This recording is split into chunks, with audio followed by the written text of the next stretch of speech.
Bueno, en la clase de hoy vamos a ver la temática de patología genética y del desarrollo y patología metabólica, particularmente dos ejemplos específicos dentro de estas patologías. Vamos a arrancar entonces con los trastornos genéticos y para esto vamos a recordar algunos conceptos que son base para poder entender toda la temática a tratar hoy. Son los conceptos de genoma y de información genética.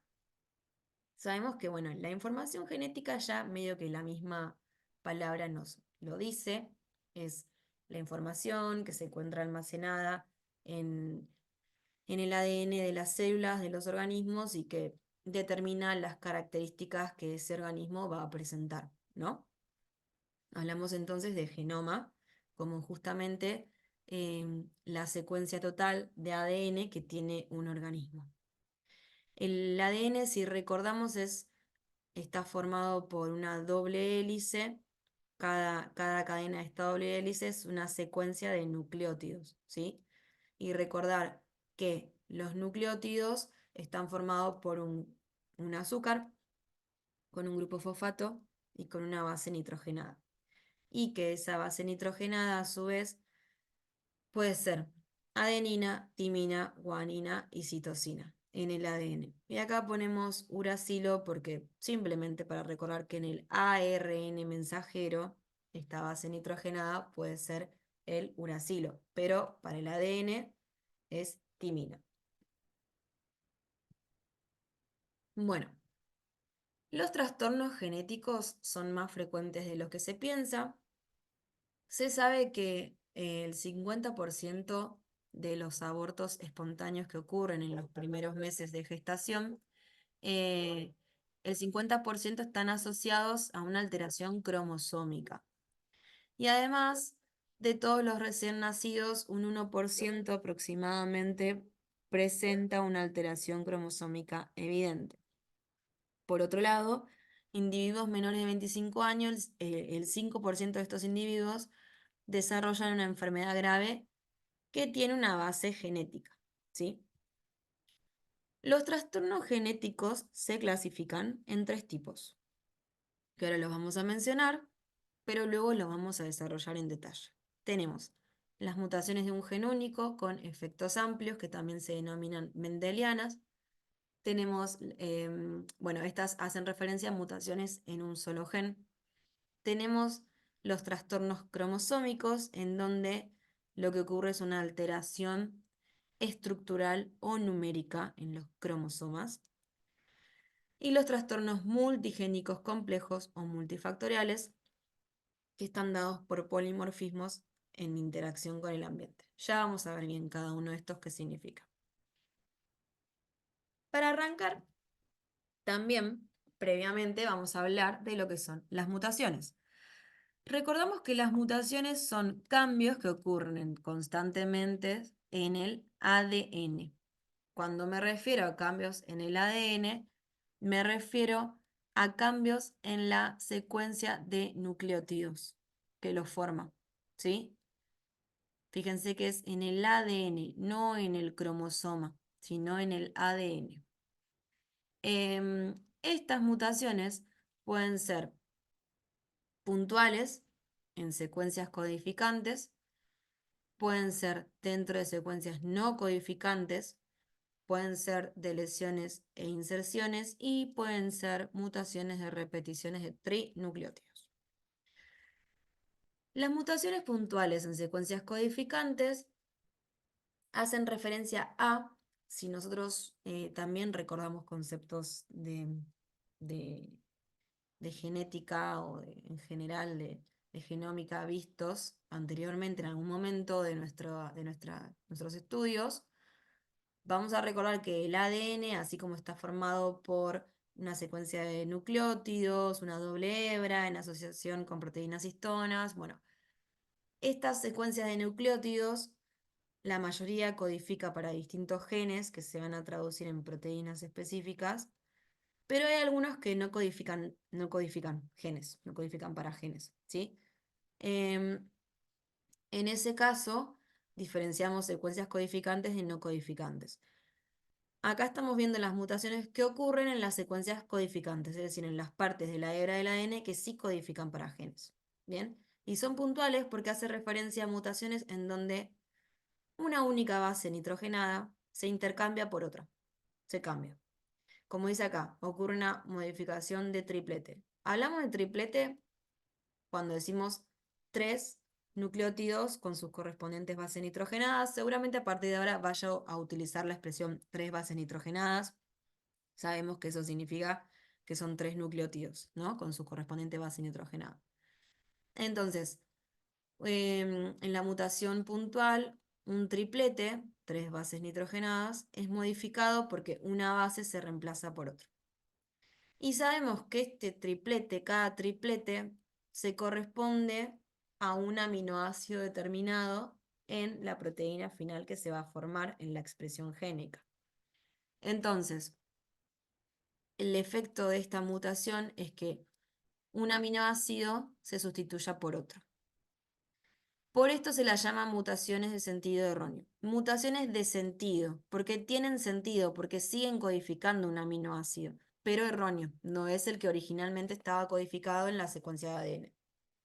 A su vez, estas mutaciones pueden ser conservadoras o no conservadoras. ¿De qué depende? De si el aminoácido que se obtiene es totalmente distinto o no del original que estaba codificado. Nosotros recordemos que cada aminoácido está codificado por varias secuencias de nucleótidos. O sea, un mismo aminoácido, por ejemplo, acá la leucina está codificado por cuatro tripletes distintos. Entonces, a veces en esa mutación no ocurre una afección. em, digamos, lo que se afecta no marca la diferencia y se termina obteniendo un aminoácido que en realidad es bioquímicamente similar al original. Por eso es conservadora. Hubo una mutación, pero el aminoácido que se obtuvo es el mismo.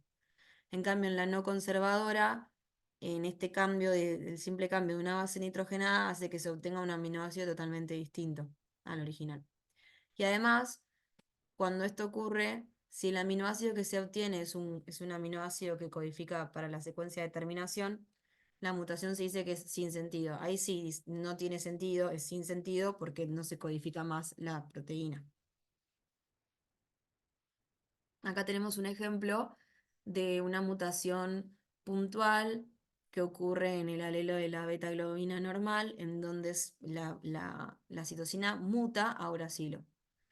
Entonces termina dando un codón de terminación, que es el UAG, y esta proteína sufre una terminación prematura. Entonces se genera un tipo de enfermedad conocida que es la beta-talasemia, en donde justamente tenemos una deficiencia de las cadenas de beta-globina porque su traducción está terminando antes. ¿Sí? Bueno, a su vez dijimos que las mutaciones también pueden ser en zonas del ADN que no codifican para genes. Por eso yo acá puse este grafiquito como para recordar que el ADN está formado por intrones y por exones y que en realidad lo que codifica para proteínas, o sea, los genes, se encuentran en los exones. En los intrones no hay secuencias codificantes.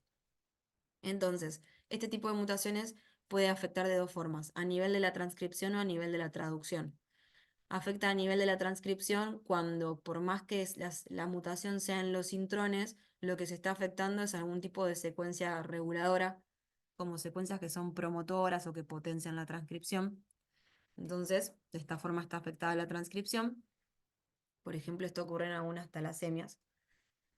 Y en la traducción lo que se afecta no es el momento de la transcripción, sino que el ARN se forma, pero si se acuerdan, el ARN después maduraba, entonces se afecta el proceso, por ejemplo, el de corte y empalme, y de esta forma, por más que hubo transcripción, ese ARN después no madura, entonces no puede ocurrir la traducción. Por eso puede hacer esto, puede ser a estos dos niveles las mutaciones en secuencias no codificantes.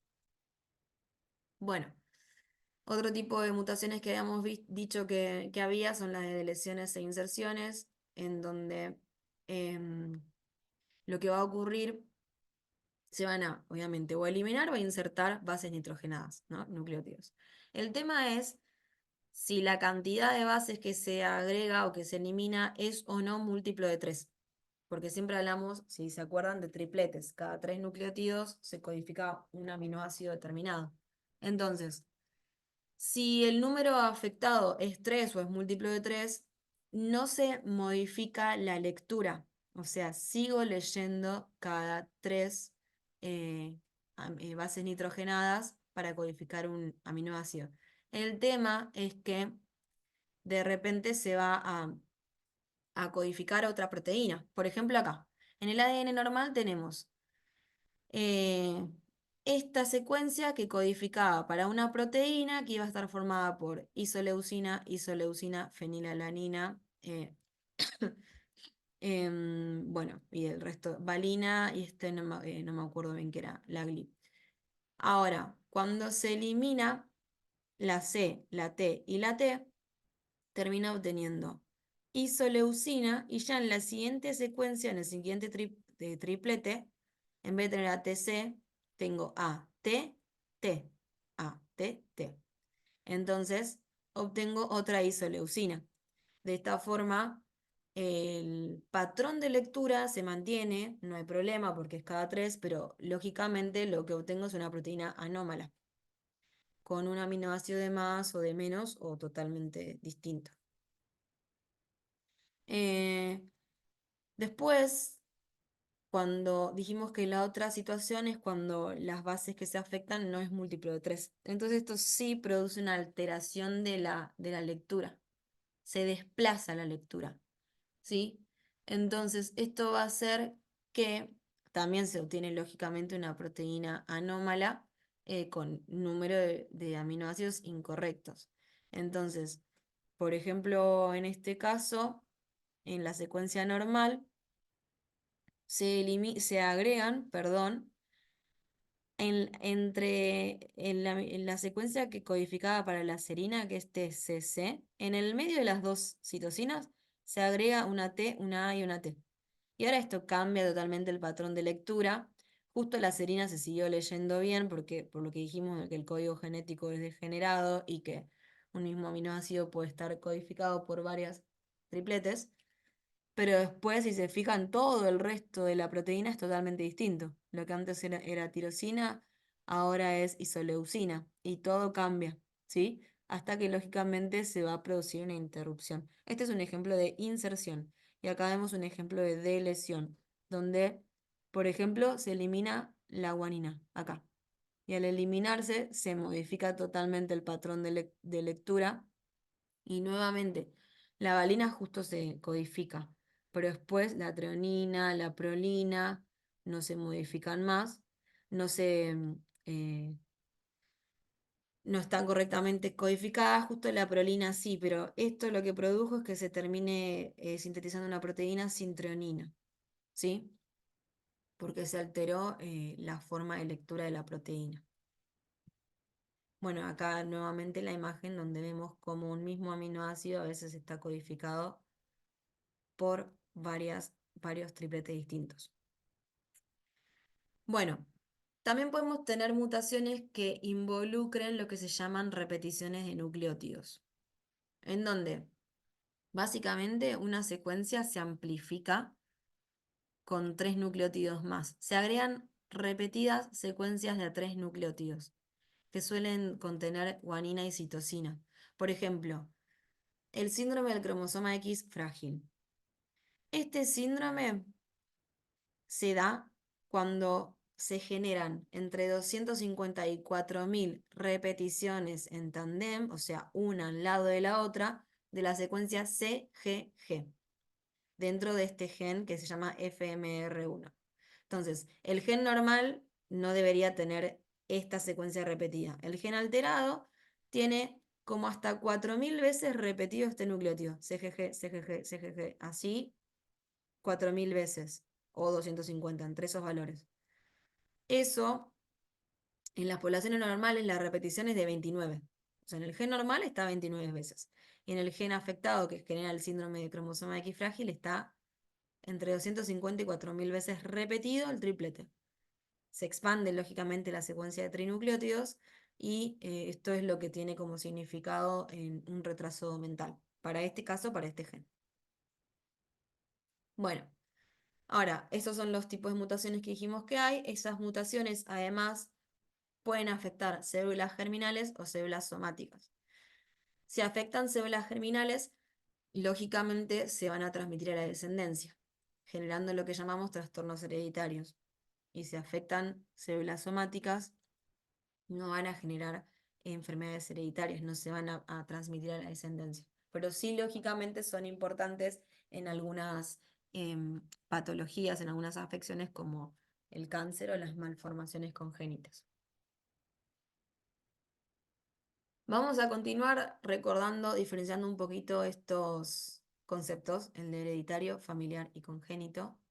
Hereditario y familiar, medio que los definimos juntos, porque hereditarios son todos aquellos trastornos que se transmiten de generación en generación, básicamente. Se originan en los padres, en los progenitores de una persona y se transmiten por la línea germinal a través de las generaciones.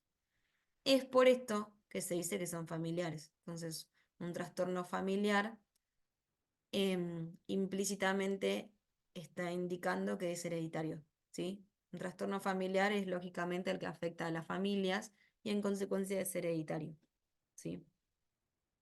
Y los trastornos congénitos hacen referencia a aquellos trastornos con los que el individuo nace. Se nace con ese trastorno, pero no necesariamente es hereditario. Por ejemplo, la sífilis congénita, que el bebé se puede contagiar o en el parto o durante la lactancia de la madre y nace con esta enfermedad, pero no es una enfermedad que se transmitió genéticamente, de manera hereditaria.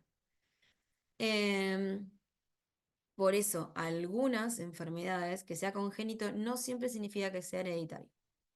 Y no todas las enfermedades genéticas son congénitas. No todas las enfermedades que se heredan se expresan en el momento en que se nace.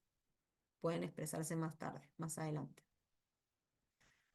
Bueno, retomamos la idea principal de que los trastornos genéticos, ya habiendo hecho un repaso de lo que son las mutaciones, del concepto de hereditario, congénito, familiar.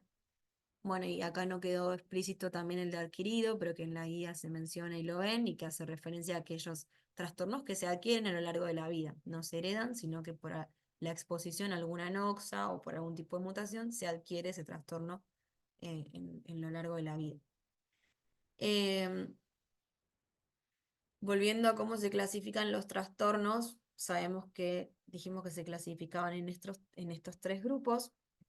Arrancamos por el primer tipo, que hace referencia a los trastornos mendelianos.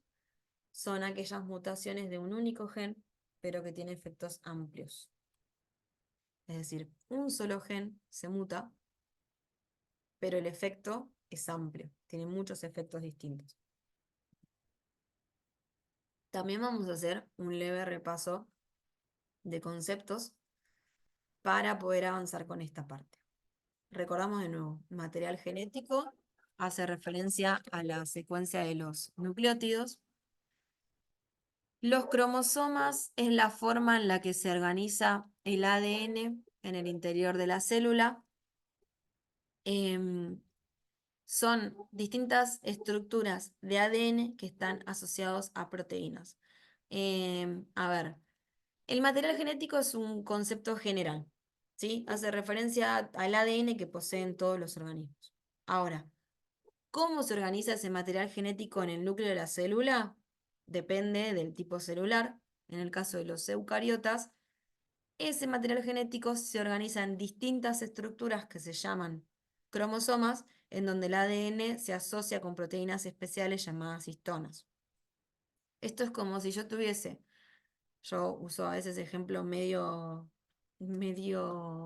cotidianos, que es simplemente para que ustedes terminen de adquirir los conceptos, pero bueno, lógicamente que después lo correcto es expresarlo técnicamente como corresponde. Pero bueno, es como si yo tuviese una olla con fideos y en general mi material genético es los fideos, el concepto amplio de todo el material que yo tengo. cada uno de esos fideos es un cromosoma. ¿Por qué digo esto? Porque entonces en el núcleo, en las células eucariotas, hay varias moléculas distintas de ADN relacionadas con proteínas que forman los cromosomas. Sabemos además que dentro de los organismos, dependiendo de si son haploides o diploides, pero en nuestro caso en medicina vamos a ver organismos humanos, que somos todos diploides, em, surge el concepto de cromosomas homólogos, que hace referencia a que de los cromosomas que tenemos, en realidad tenemos, podríamos decir que tenemos en pares. Hay siempre un cromosoma tiene a su homólogo, que es su par, que es similar en el tamaño, en la forma y en la información hereditaria que contiene. Dentro de los cromosomas es donde se encuentran los genes. El ADN es el material genético porque se encuentra organizado en cromosomas y en esa secuencia de nucleótidos se codifican genes. Entonces, un cromosoma está compuesto por muchos genes, ¿sí? Son secuencias de nucleótidos que codifican genes. Y a su vez, como hablamos de cromosomas homólogos, y dijimos que son aquellos que son similares, pero que similares y que codifican información hereditaria similar, es porque estos genes pueden tener distintas variantes. A estas variantes se les llama alelos. Entonces, por ejemplo, para el gen que codifique el color de pelo, los alelos van a ser pelo rubio, pelo morocho, pelo colorado, dependiendo. El gen es el color de pelo y alelos es todas las variantes que puede tomar ese gen, ¿sí? Y que en los pares homólogos puede ser que uno porte un tipo de información y otro. Por ejemplo, que un alelo, un par me diga pelo rubio y el otro par me diga pelo morocho, pero ambos están codificando color de pelo, ¿sí? Entonces, el lugar en donde se ubican esos alelos en los cromosomas se llama locus. Y esto es en singular. Y cuando hablamos en plural le decimos loci. A su vez, estos cromosomas pueden ser autosómicos o sexuales, que son aquellos, los sexuales son los cromosomas que codifican para el sexo biológico y autosómicos son los cromosomas no sexuales. Después el concepto de pleiotropismo, que hace referencia a que a veces un solo gen puede tener muchos efectos. En la mutación en un gen puede tener muchos efectos finales. Y por último, los conceptos de recesivo, dominante y codominancia, que viene de la mano de alelos y que hace referencia a la capacidad que tiene de expresarse un alelo en el fenotipo, o sea, de expresarse en lo que yo termino viendo en el organismo, según su par homólogo, ¿sí? Entonces, por ejemplo, ¿no? Entre pelo rubio y pelo morocho, el que domina es el pelo morocho y el rubio es el recesivo. Entonces, yo lo que termino viendo depende de cómo estén acompañados esos alelos. Si el alelo de rubio está acompañado de morocho, va a predominar el morocho y se va a expresar el morocho. Si el alelo de rubio está acompañado de rubio, no hay problema y se expresa el rubio. Entonces, recesivo y dominante hace referencia a esta capacidad que tiene de expresarse un alelo según su par homólogo. Y además está el concepto de codominancia, en donde em, no hay uno que domine, o sea, ni otro que sea recesivo, sino que dominan los dos. Es decir, el típico ejemplo es el de grupo sanguíneo AB. ¿Qué pasaba con este grupo? A es dominante, B es dominante, 0 es recesivo. Si yo tengo un alelo que dice A y un alelo que dice 0, se va a expresar A. Mi grupo sanguíneo va a ser A. Si yo tengo un grupo, tengo un alelo que dice B y otro que dice 0, se expresa B y mi grupo sanguíneo es B. Ahora, si yo tengo A y B, ¿cuál se expresa? Son los dos dominantes, se expresan los dos. El grupo sanguíneo es AB, que sabemos que es un grupo sanguíneo que también existe. Entonces, para resumir estas cuestiones genéticas y para recordar, tenemos la célula con el núcleo, dentro del núcleo tenemos los cromosomas. Este dibujito típico es un cromosoma duplicado. En realidad los cromosomas se dibujan así, pero estamos todos acostumbrados a verlos así. A verlo duplicado tiene como una forma más vistosa, pero en realidad se dibujan así. Entonces tenemos el núcleo con los cromosomas, están todos duplicados. El cromosoma está formado por una secuencia de ADN que está todo acá adentro, todo este zigzag que vemos acá, que viene a ser esto. Y esta secuencia de ADN está formada por una secuencia de nucleótidos con sus correspondientes bases nitrogenadas que terminan codificando un gen. Entonces vemos cómo el gen está dentro del ADN que se organiza en un cromosoma y que se encuentra dentro del núcleo en la célula. Entonces, esto es el cariotipo, es la secuenciación de todos, es una imagen que representa todos los cromosomas humanos y cada bandita esta representa un gen determinado, ¿sí? Em, no sé si cada banda es un gen determinado, pero bueno, lo importante es que cada uno de estos cromosomas es en donde se encuentran los genes y bueno, y sabemos que tenemos 22 pares y un par de cromosomas sexuales. Y a su vez vemos acá como dentro del cromosoma, por ejemplo, acá tengo marcado esto, son los alelos y el espacio en donde se encuentran estos alelos, estas variantes del gen, se llama locus o loci, si estoy hablando en plural. Bueno, em, los trastornos mendelianos entonces son aquellos trastornos que se dan por una mutación en un único gen, pero que tiene efectos extensos. Todos los individuos portan entre 5 y 8 genes letales, o sea, deleterios, o sea, que afectan al fenotipo, pero la mayoría son recesivos, y al ser recesivos la mayoría no suelen tener efectos fenotípicos graves. Además, un 80 o un 85% de estas mutaciones son familiares. Y en caso de que no lo sean, son mutaciones que se adquieren, son adquiridas por el individuo. Por ejemplo, la drepanocitosis es una mutación autosómica hereditaria, en donde lo que ocurre es que la hemoglobina normal se reemplaza por hemoglobina S. Si esa persona es homocigota para este gen, toda su hemoglobina es del tipo anormal, no importa la disponibilidad de oxígeno. Se expresa por completo el trastorno. En cambio, si esa persona es heterocigota, solamente un porcentaje de esta hemoglobina es del tipo anormal. Y este tipo celular, estos drepanocitos, que son los que presentan hemoglobina anormal, se van a expresar, se van a formar solo cuando el paciente está en concentraciones de oxígeno bajas. Em, bueno, y acá utilizamos el concepto de pleiotropismo, donde vemos que la mutación puntual del gen no solamente genera una hemoglobina anormal, sino que además también estos eritrocitos patológicos pueden obstruir los vasos pequeños y generando fibrosis esplénicas, infartos o cambios óseos. O sea, pleiotropismo es una mutación que terminó teniendo un montón de efectos, no solamente la formación de una hemoglobina anormal.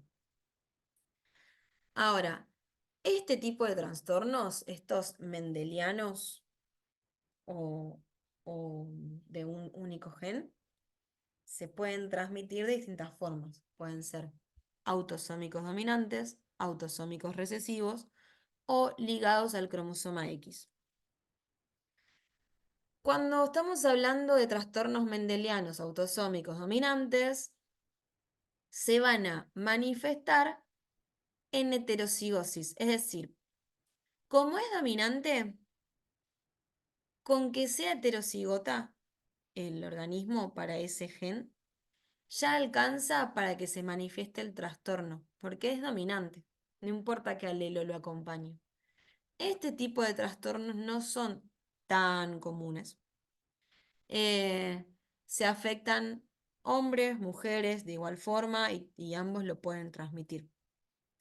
Algunas características generales de este tipo de trastornos es que hay cierto porcentaje de los individuos que presentan estos trastornos que tienen que sus progenitores no están afectados, sino que se dieron por mutaciones nuevas en el óvulo o en el espermatozoide del que derivan.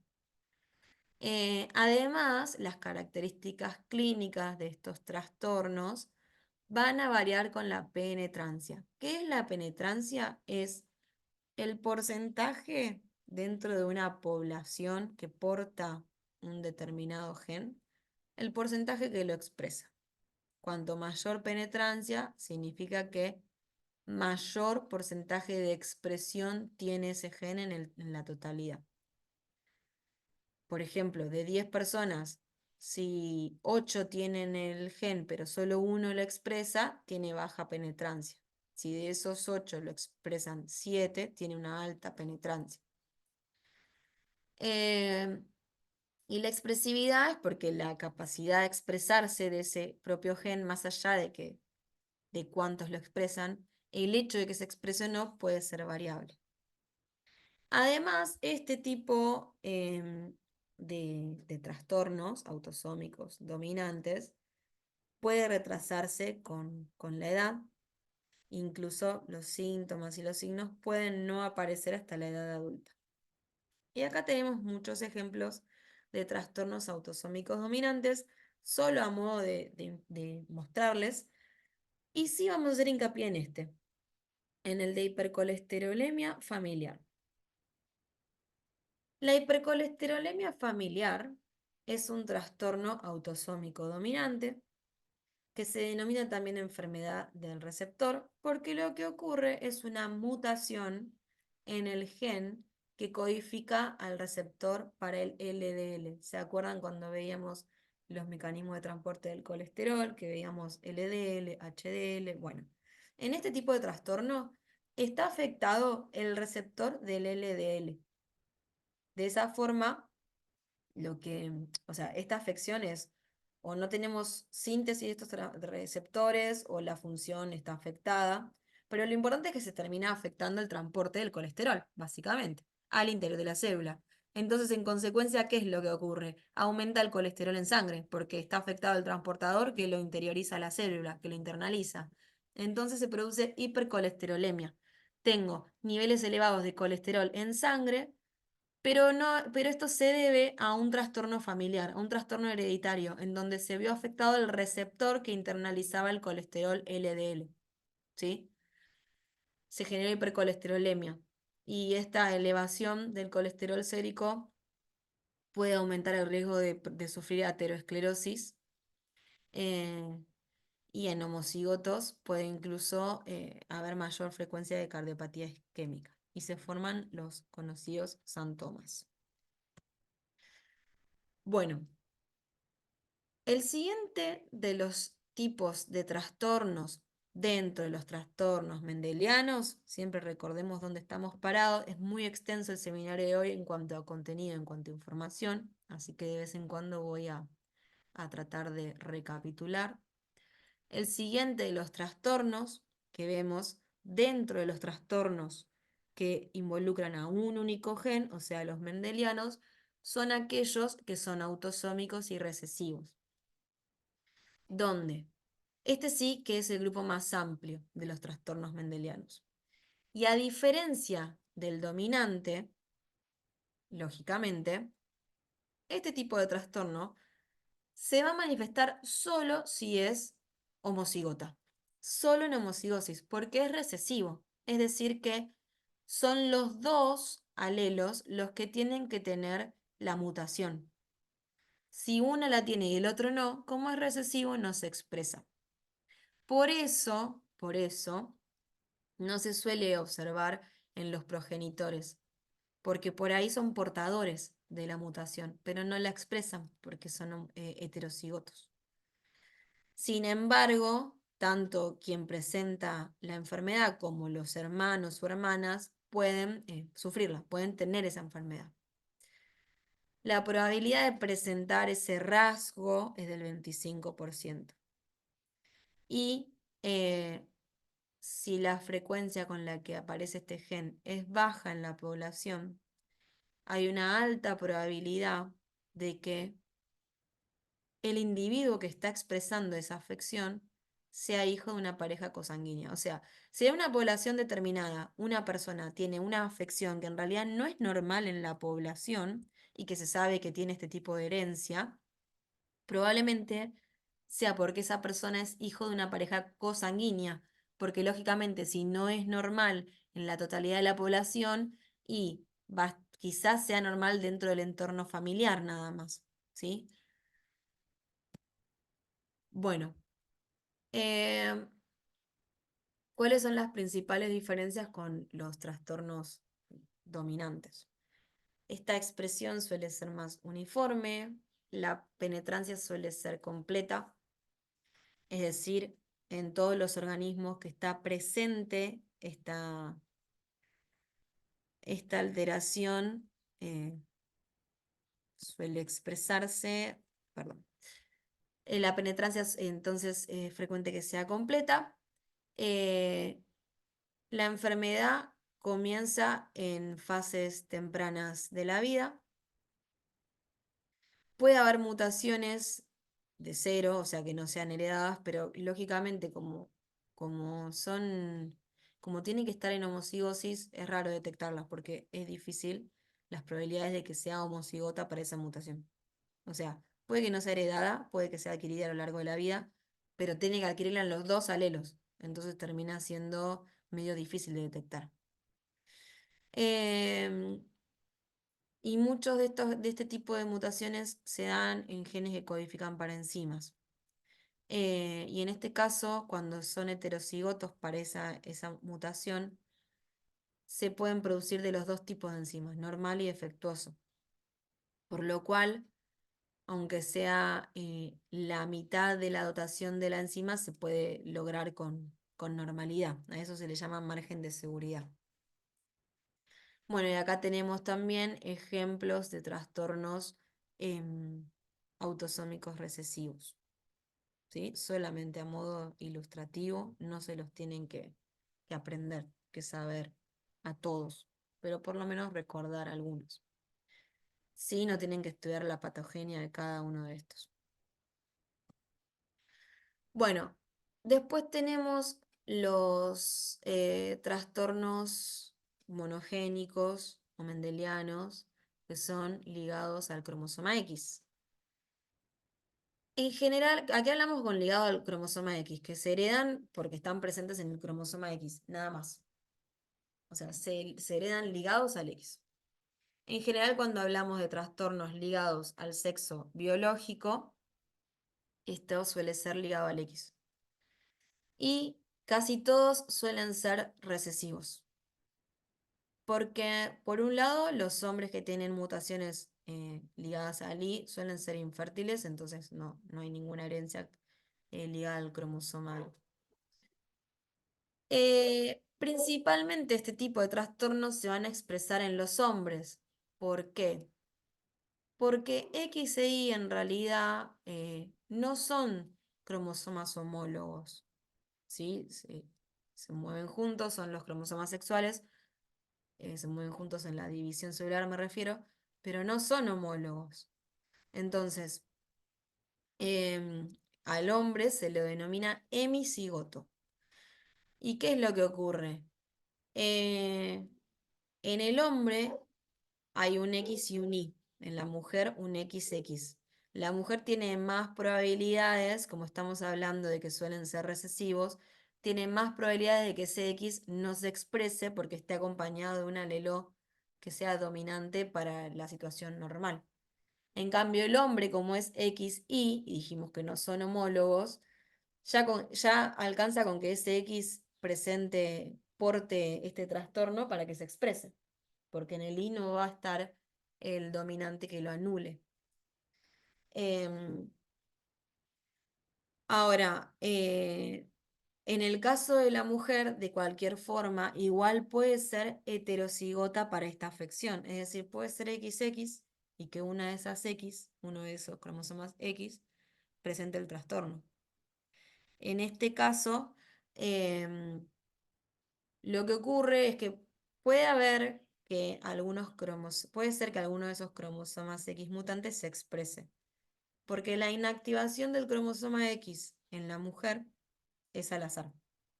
Entonces, si justo se inactiva el normal, se va a expresar el mutante.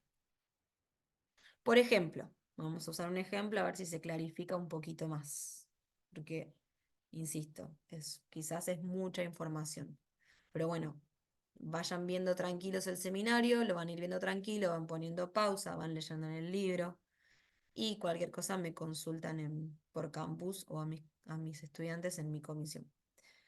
Volviendo entonces, deficiencia de la glucosa 6-fosfato deshidrogenasa. Este es un tipo de trastorno que se transmite en el cromosoma X. ¿Qué es lo que ocurre? La deficiencia de esta enzima predispone a que algunas personas tratadas con ciertos fármacos sufran hemólisis de los eritrocitos. Este tipo de deficiencia se expresa fundamentalmente en los hombres. Ahora, eh, en las mujeres, un porcentaje de los eritrocitos puede proceder de células donde se inactivó el alelo normal. Es decir, las mujeres XX y cuando en todas las células se va expresando los cromosomas, los X1 se inactiva. Y esa inactivación dijimos que era al azar. Entonces, em, puede ocurrir que justo el que se inactive es el alelo normal. En este caso, los eritrocitos de la mujer tienen el mismo riesgo de sufrir hemólisis que el de los hombres hemicigotos. Entonces, la mujer no solo porta el rasgo, para esta enfermedad hablando, para este trastorno, no solo que porta el rasgo, sino que también puede ser que tenga reacciones hemolíticas asociadas a fármacos. Lógicamente, la gravedad de esta reacción hemolítica va a ser menor en mujeres, porque la mujer tiene la chance de que el que se inactive sea el mutado y que nada, y que se exprese normal esta glucosa 6-fosfato deshidrogenasa.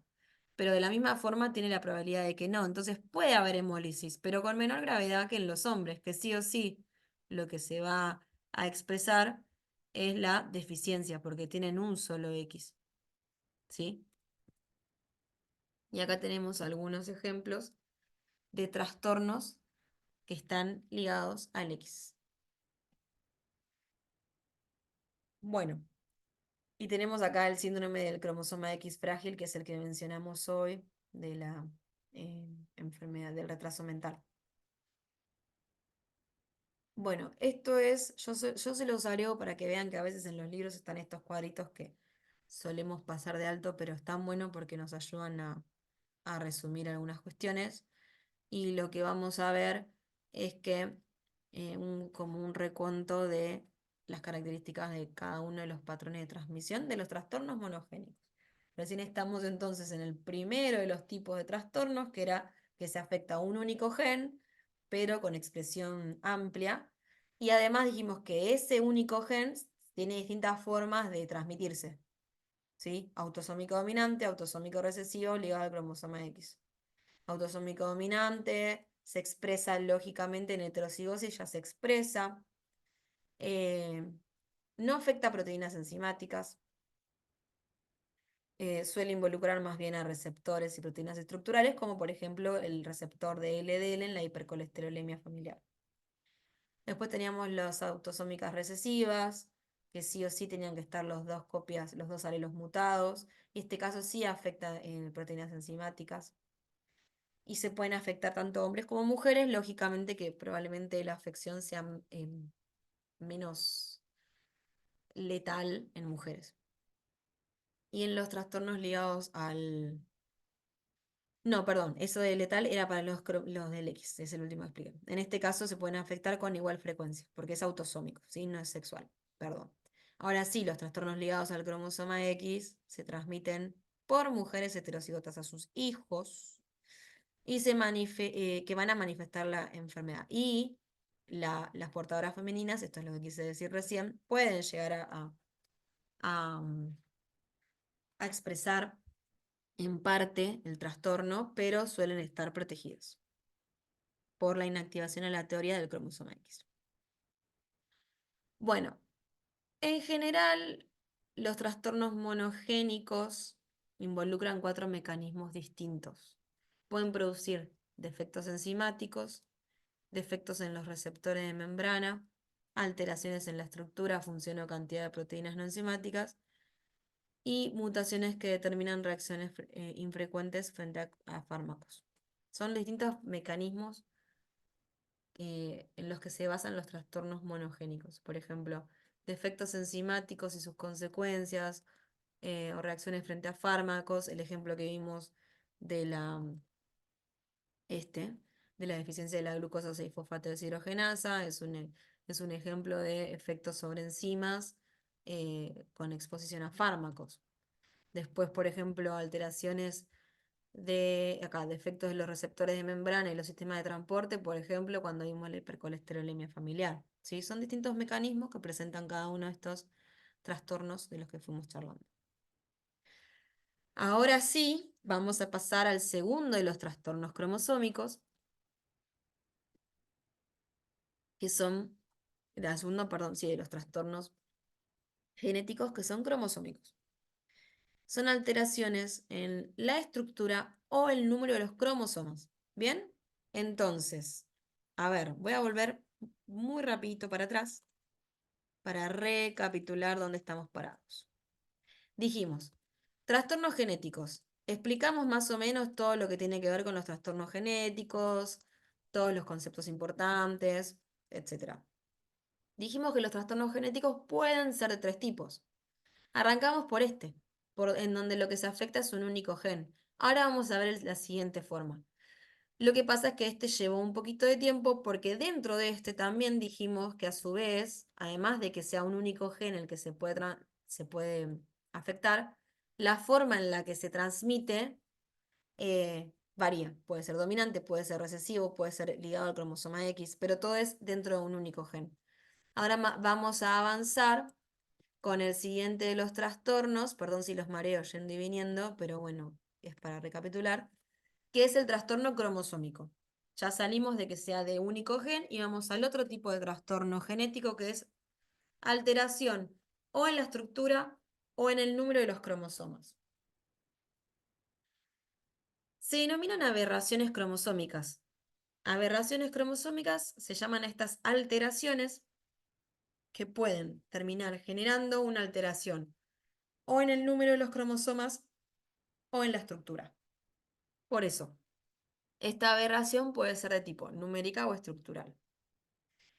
Dentro de las estructurales vamos a ver la inversión, la deleción y la translocación. Y dentro de las numéricas vamos a ver la aneuploidía. Y acá puse mosaicismo, mosaicismo, lo puse medio aparte, porque propiamente no es que es una alteración numérica o estructural, sino que hace referencia a, dada una alteración numérica, cómo se expresa o no esa alteración puede generar un mosaicismo. O sea, viene de la mano con esto, pero no es una alteración numérica aparte. Bueno, em, cuando hablamos entonces de aberraciones cromosómicas, nos referimos a todas estas alteraciones que pueden afectar el número y la estructura de los cromosomas. Normalmente, la carga de cromosomas sabemos que en seres humanos es de 46, es de 46, habiendo en mujeres un par sexual XX y en hombres un par sexual XY, biológicamente hablando, ¿no? En mujeres y en hombres, biológicamente hablando.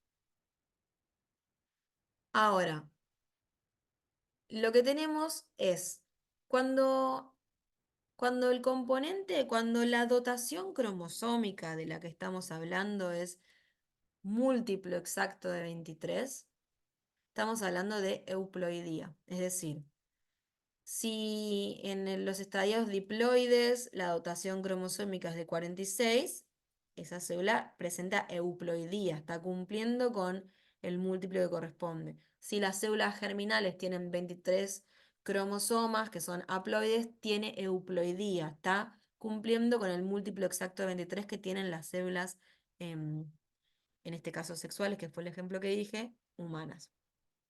Ahora, a veces en la división celular se pueden generar fallas que alteren este número de cromosomas y de repente la dotación cromosómica ya no es múltiplo de 23. En ese caso, lo que se genera es una aneuploidía. Una aneuploidía, entonces, es la dotación cromosómica que se genera cuando hay una falla, por ejemplo, en la división celular, y eso hace que el número de cromosomas no cumpla con el número que tiene que ser para el caso de seres humanos o de la especie de la que estés hablando. Entonces, la dotación cromosómica tiene uno o unos pocos cromosomas distintos en número de la original. Por ejemplo, una persona que tenga 47 cromosomas en vez de 46 o 45 cromosomas en vez de 46 ya no cumple con el múltiplo de 23 y tiene aneuploidía.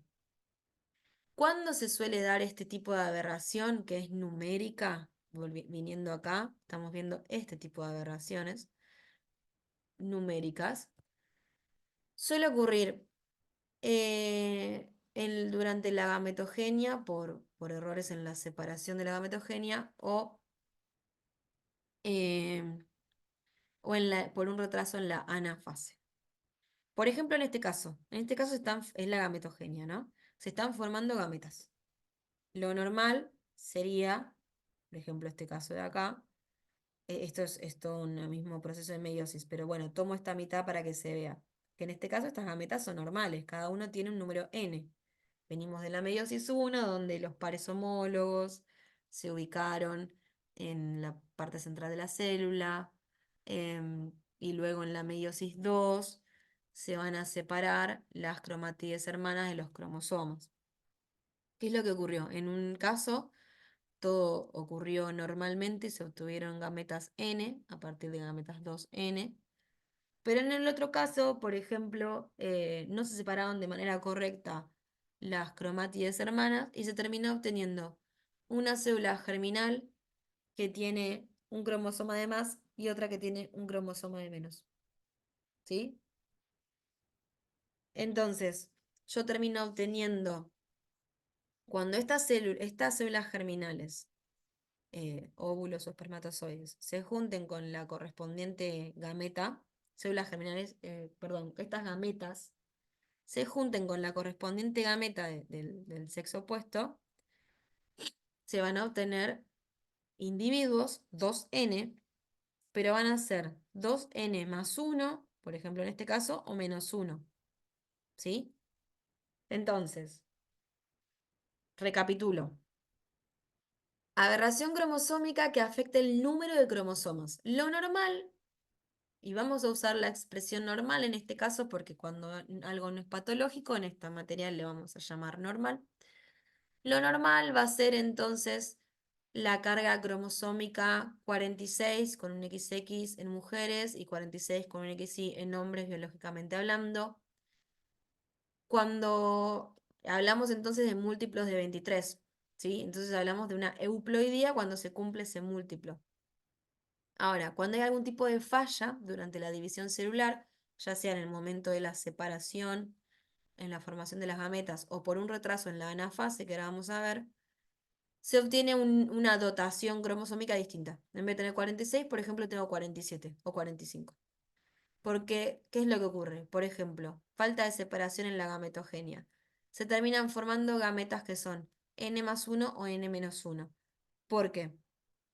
Esta célula que está por dividirse en meiosis 2, sus cromátides, hay una que no se separa, entonces una célula termina recibiendo un cromosoma duplicado. Tengo el doble carga, es como que tengo un cromosoma de más. Y la otra no recibió la cromátide que iba a ser un cromosoma que le correspondía, entonces tiene uno de menos. Tiene los que debería tener menos uno. Ahora, cuando esto se encuentre con una gameta normal, va a dar 2N más 1, en el caso que tenía un cromosoma de más, o 2N menos 1, en el caso de las que tenían un cromosoma de menos, que es lo que se ve acá. Este se encuentra con su par homólogo, este se encuentra con su par homólogo y este sobró, está de más. Y este es el que, este falta, este no se encuentra, no está directamente. Lo que pasa es que esto por ahí confunde porque no están dibujados los 46 cromosomas. Está dibujado o el que está de más o el que está de menos.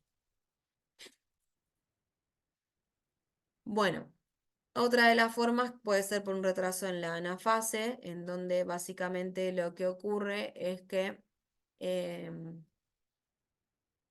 un cromosoma homólogo en la meiosis sí, o una cromátida en la mitosis se retrasa, queda fuera del núcleo, se pierde un cromosoma. En consecuencia, termino teniendo una célula normal y uno con monosomía, un único cromosoma de ese par. En la división se perdió un cromosoma y obtengo una célula hija, perdón, normal y otra con un cromosoma de menos. Entonces, a ver, más allá de si se aprenden o no, la falta de separación, retraso de anafase, yo solo esto lo puse porque a veces ilustrar es un poquito más fácil de visualizar. Pero lo importante de todo esto es que entiendan que cuando ocurre una alteración a nivel numérico, de repente lo que ocurre es una neuploidía en donde no tengo el múltiplo de 23, la dotación cromosómica normal, sino que tengo o cromosomas de más o cromosomas de menos, ¿sí? 2N más 1, por ejemplo, o 2N menos 1. Hay algunos casos en los que estas aberraciones son viables. La que más conocemos es la de la trisomía del 21, donde hay un cromosoma de más. El cromosoma 21 está 3 veces. Y otros casos en los que no son viables. Ahora, la siguiente de las alteraciones que podría ocurrir a nivel estructural o numérico cromosómica era el mosaicismo, que yo, como les dije, lo puse aparte. Porque básicamente lo que ocurre es, nosotros obtenemos por errores mitóticos, se van a obtener, o sea, en el momento ocurre la fecundación, ¿no? Empieza el desarrollo, entonces el cigoto empieza a dividirse en mitosis, generando más células hijas. En esa división puede haber errores en donde ocurre todo lo que les acabo de explicar recién, esto de la neuploidía. Y termina obteniendo células hijas que algunas tienen 45 cromosomas y otras 47, ¿no? O sea, ocurre la fecundación normal, empieza a desarrollarse el cigoto y para eso las células se tienen que dividir. Y por errores durante la división, obtengo células hijas con distintas dotaciones cromosómicas. Ahora, puede ocurrir que se expresen ambos tipos celulares. En algunos se expresen la dotación de 45 y en otras células se exprese la dotación de 47. Por ejemplo, em, el síndrome de Turner es un síndrome en donde la mujer nace con un solo cromosoma X. Todas sus células tienen un único cromosoma X, tienen una aneuploidía, pero todas sus células tienen un único cromosoma X. Esa mujer, que tiene 45 cromosomas X, expresa por completo el síndrome de Turner. Ahora, puede ser que durante el desarrollo la mujer tenga algunas células con un único cromosoma X y otras no, ¿sí? Entonces, es decir, tenga algunas células con 45 cromosomas y un X y otras células con 47 cromosomas y 3X. En este caso no está expresando por completo el síndrome de Turner, porque sus células, algunas se comportan distinto. Entonces, este caso es un ejemplo de mosaico, en donde esta paciente es mosaico del síndrome de Turner, porque hay algunas células que expresan el único cromosoma y otras que no. Entonces, lógicamente, que la gravedad es distinta que para aquellas mujeres todas sus células, cuyas células por completo tienen un único cromosoma. Por si confundí un poco, yo voy a traer además un ejemplo biológico, que quizás es sencillo de entender, del mosaicismo. ¿Vieron los gatos? Hay un tipo de gatos que si no me equivoco son los gatos Carey, no me acuerdo cómo se llamaban, que tienen tres colores. Son negros, blancos y naranjas. Ustedes tienen, ese gatito tiene sus células, algunos alelos expresan el naranja, otros el morocho, otro el blanco. Y se expresan variablemente. No se expresan todas las células del mismo color. Se expresan en algunos blancos, en algunas células se expresa el negro y en algunas células se expresa el, em, el naranja. Y eso es un mosaico, porque tenemos que cada célula tiene distinta información genética y la expresan. Y se genera un mosaico, como el mosaico del piso, básicamente. Ahora, hablando de los cambios estructurales, también son variados cambios que pueden sufrir en los cromosomas. Entonces ya estamos hablando de problemas en el cromosoma entero, ¿sí? Trastornos cromosómicos. El cromosoma entero sufre cambios, ya sea numérico o estructural. En este caso, en los estructurales tenemos lesión, donde lógicamente se pierde una parte del cromosoma. O tengo un cromosoma final sin una partecita que se pierde. Cromosoma en anillo, donde lo que ocurre es que se rompen los extremos y se pierden esos extremos, pero el cromosoma se organiza como en anillito. Esto no suele ser, no se comporta de la misma forma durante la división celular. Inversión, en donde se produce una rotura en el cromosoma que luego se vuelve a unir, pero se une de forma inversa. ¿Ven? Estaba así originalmente, se rompió y se vuelve a unir, pero se une al revés. Y eso puede ser paracéntrica o pericéntrica según si involucra o no al centrosoma. Es decir, si ocurre en un solo brazo o en los dos. Tenemos isocromosomas, en donde básicamente se pierde uno de los brazos del cromosoma y el otro se duplica y terminan teniendo un cromosoma formado o por dos brazos cortos o por dos brazos largos. Y la información es exactamente igual en ambos brazos. Translocación es cuando la información genética se pierde en un cromosoma pero se pasa a otra y viceversa. Como por ejemplo acá, que se ve que es como si hubiese una combinación de los dos colores. Puede ser equilibrada recíproca, donde básicamente es un intercambio de material entre un cromosoma y el otro en roturas aisladas de los brazos de los cromosomas.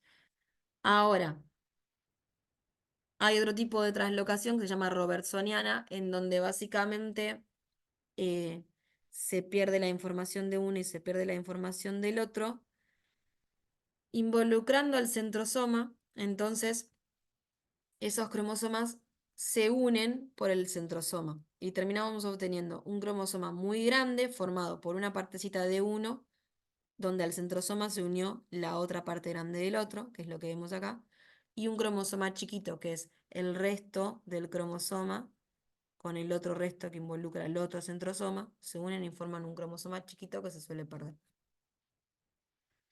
Y puse como ejemplo para que tengamos en cuenta este que es muy conocido, que es el de la trisomía del 21, como ya había mencionado, que es una de las alteraciones cromosómicas más frecuentes y es un ejemplo de aberración cromosómica viable, ¿sí? Que el organismo puede desarrollarse y vivir eh, em, de manera, bueno, es viable. Ahora, lo que ocurre en el 95% es por una trisomía justamente del 21, entonces da un total de 47 cromosomas. Eh, y en los demás casos, por ahí lo que ocurre es que hay un número de cromosomas normal, pero hubo una traslocación, entonces hay material cromosómico extra, ¿sí? Em, de esto no tienen que profundizar demasiado, lo traje a modo de ejemplo y bueno, puse básicamente lo que está en el libro para que sepan que es algo que está bueno que conozcan y que entiendan. Em, Como les decía, en el 4% de los síndromes de Down, el material este cromosómico extra que hay no es porque el 21 esté duplicado y tengamos 321, sino porque hay una traslocación robertsoniana del brazo largo del cromosoma 21 en otro cromosoma acrocéntrico, el 22 o el 14. Bueno, y por último, dentro de los trastornos genéticos, vamos a ver a los trastornos multigénicos complejos, que dijimos que son aquellos trastornos que involucran polimorfismos y sus interacciones ambientales. ¿Qué es un polimorfismo? Para empezar, polimorfismo es las variantes del gen, ¿sí? que tenga, que tienen representatividad en la población. Por ejemplo, el color del cabello es un gen polimórfico, porque tiene varias variantes y porque aparte de mínima el 1% está representado. Tenemos rubio, morocho, colorado, bueno, el castaño. Entonces eso es polimórfico. Hay muchas variantes del gen con porcentaje de representación. Y en este tipo de trastornos, entonces, lo que ocurre es que el trastorno se genera porque se heredan de forma colectiva o por la acción colectiva de muchos genes, ¿sí? Es un polimorfismo. Cada gen tiene un efecto de baja penetrancia, pero en conjunto y en interacción con el ambiente terminan generando un trastorno genético, ¿sí? Por ejemplo, varias características normales del fenotipo son de herencia multifactorial. Por ejemplo, el color de cabello, ojos, piel. Yo siempre uso el color de cabello como ejemplo tipo alelo rubio, alelo morocho, pero en realidad no es tan sencillo. Hay un montón de genes que van a terminar determinando el color final, por así decirlo. Eso es multigénico. En este caso no es un trastorno porque es normal. Ahora, hay determinados trastornos como la diabetes que se expresa, o sea, la diabetes ocurre por acción colectiva de muchos genes, de muchos polimorfismos, en interacción con el ambiente. Cuando hablo del ambiente no me refiero exactamente al medio ambiente, el planeta. Me refiero a los contextos que favorecen o no a que ese trastorno se desarrolle. Además de que tienen que estar todos esos genes que aportan a la expresión de ese trastorno, también hay una interacción con el ambiente. En este caso está como ejemplo la diabetes tipo 1, pero cuando veamos las diabetes vamos a terminar de entender quizás estos trastornos. Pero este es un tipo de herencia colectiva, donde son muchos polimorfismos, muchos genes que tienen distintos significados, pero que se heredan entre los 20 y 30 genes y todos aportan de distinta manera a que se termine expresando la diabetes. Entonces acá les puse el ejemplo de diabetes de tipo 2 para que se entienda bien el tema de la interacción ambiental. Por ejemplo, la diabetes tipo 2 también es un trastorno multifactorial. También involucra la herencia de varios genes. Pero es muy importante la influencia nutricional.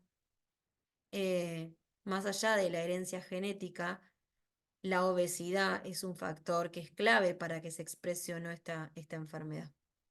Entonces, además de la presencia de estos genes, estos múltiples genes, también va a influir el ambiente. En este caso, el ambiente es la influencia nutricional. Entonces, la obesidad y otros factores ambientales desenmascara este rasgo genético.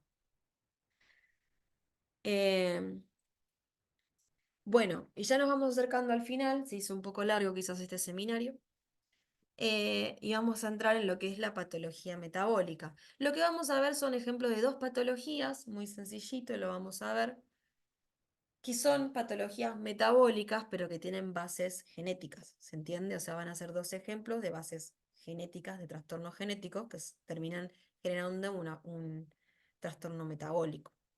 Vamos a ver la esteatosis y la diabetes mellitus. Vamos a ver la esteatosis no alcohólica, que es un trastorno metabólico adquirido, llamamos hígado graso, y la diabetes mellitus, que es un grupo de trastornos metabólicos que comparten la característica de presentar hiperglucemia por distintos orígenes. La esteatosis hepática no alcohólica hace referencia a la expresión de un hígado graso en aquellos pacientes que no consumen alcohol o que lo hacen en cantidades muy pequeñas. La patogenia de este tipo de enfermedad se le dice modelo de dos golpes. Arranca por una resistencia a la insulina y esto genera una esteatosis hepática. Y esto termina generando una lesión que puede provocar la necrosis de los hepatocitos y una reacción inflamatoria. Entonces, la ingesta excesiva de alimentos que son ricos en calorías, sumada a la falta de ejercicio o distintos mecanismos genéticos o epigenéticos, es decir, más allá de la genética, se combina con la resistencia a la insulina y termina generando una esteatosis hepática no alcohólica. Em, Acumulación básicamente de lípidos en las células hepáticas. Estas células que van a estar cargadas de lípidos por demás, estos lípidos van a ser metabolizados y los productos de ese metabolismo pueden generar un estrés oxidativo, puede producir lesiones en las membranas mitocondriales y plasmáticas y pueden terminar derivando en necrosis por esteatosis. Bien. La diabetes, em, sabemos que nosotros los valores normales de glucemia rondan entre los 70 y los 120 miligramos en sangre por decilitro. Eh, Según la American Diabetes Association y la Organización Mundial de la Salud, son estos los criterios que utilizamos para diagnosticar la diabetes. Cuando se mide la glucemia plasmática en ayunas, este valor, si está por encima de 126,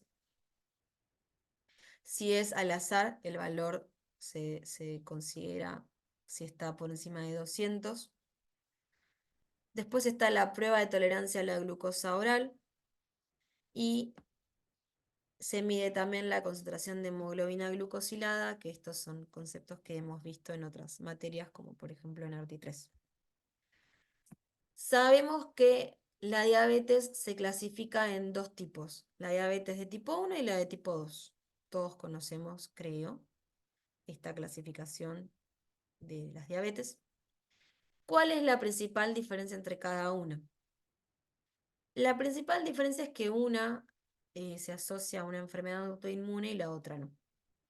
La diabetes es entonces una enfermedad autoinmune que lo que ocurre es que se destruye las células betas pancreáticas. En cambio, la diabetes tipo 2 no. Esto va a significar en la principal diferencia además de estas dos diabetes, que es que en una directamente no se sintetiza insulina y en la otra sí se sintetiza insulina, pero esta insulina no puede ejercer su acción de forma correcta. En la diabetes de tipo 1 dijimos que es una enfermedad autoinmune, donde básicamente las células inmunes propias del organismo destruyen las células betas pancreáticas, que son las células del páncreas que forman lo que se llama páncreas endocrino, porque el páncreas tiene función exócrina y endocrina. Dentro del páncreas hay un grupo celular, que son las células beta pancreáticas, que forman unos islotes que tienen función endocrina, porque sintetizan hormonas, sintetizan la insulina. Cuando el cuerpo no reconoce estas células y la destruye, se genera una enfermedad autoinmune, que es lo que va a derivar en la diabetes mellitus de tipo 1. Entonces, se termina destruyendo estos islotes pancreáticos, es decir, estos grupos celulares que sintetizan insulina, y en consecuencia directamente no hay síntesis de insulina. ¿Sí? De cualquier forma, igual también la diabetes es, es un tipo de trastorno en el cual están implicados múltiples genes. ¿Sí? Hay una interacción entre múltiples genes que son más o menos 30 locis y el ambiente. Lo que pasa es que en este caso el factor ambiental es un poco más enigmático, no es como en el caso de la diabetes tipo 2, que es la obesidad. En este caso es más enigmático, sin embargo se sabe que también hay un factor ambiental. Por ejemplo, se sabe que en antecedentes de algunas infecciones víricas eh, favorece la aparición de esta enfermedad. Sin embargo, también de la misma forma se sabe que hay algunas infecciones que por el contrario protegen contra la diabetes. Por eso, este factor ambiental en la diabetes de tipo 1 es un poquito más enigmático, pero también está. También es un trastorno multigénico que está que tiene interacción ambiental.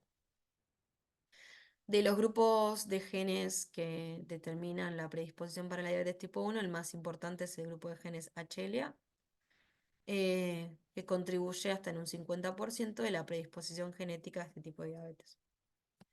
Y por último, en la diabetes de tipo 2, la diabetes de tipo 2 implica la interacción, ya dijimos también, entre factores genéticos también. Se identificaron aproximadamente unos 30 LOCI, pero que son distintos al de la diabetes tipo 1. No es autoinmune, no hay destrucción de las células pancreáticas, sino que la secreción de insulina se genera o puede estar desbalanceada también, pero se sigue generando. Pero en los órganos donde la insulina actúa, por eso se dice resistencia periférica, se genera resistencia a la insulina. En este caso sí, el factor ambiental más conocido es la obesidad. Es decir, no solamente es la presencia de estos genes, sino también la obesidad tiende a el desarrollo de esta enfermedad. Em, y bueno, algo más que iba a agregar sobre la diabetes. Bueno, los genes dijimos que son distintos a los de la diabetes tipo 1 y bueno, y principalmente eso, que no es una alteración inmune, ¿sí? Sino que es una conjunción entre factores multigénicos y la interacción ambiental, principalmente hablando de nutrición. Bueno, y acá llegamos con todos los temas a tratar en el seminario de hoy. Gracias por su atención. Eh, Creo que quizás es un seminario un poquito amplio, pero bueno, estoy disponible para las consultas que me quieran hacer. Y nada, como les dije, vayan pausando, vayan leyendo el libro, pero lo importante es que por lo menos en el libro se mencionan un montón de otros ejemplos que no los tienen que estudiar, no los tienen que saber. Entonces lo importante es que por lo menos con este seminario más o menos saben cómo orientarlo. También prestar atención a las distintas técnicas. em, Genómicas que en la guía se desarrollan y que en el seminario no fueron desarrolladas porque ya están bien detalladas en la guía. Y bueno, estoy disponible para cualquier tipo de consultas en caso de que lo necesiten. Muchas gracias y éxitos.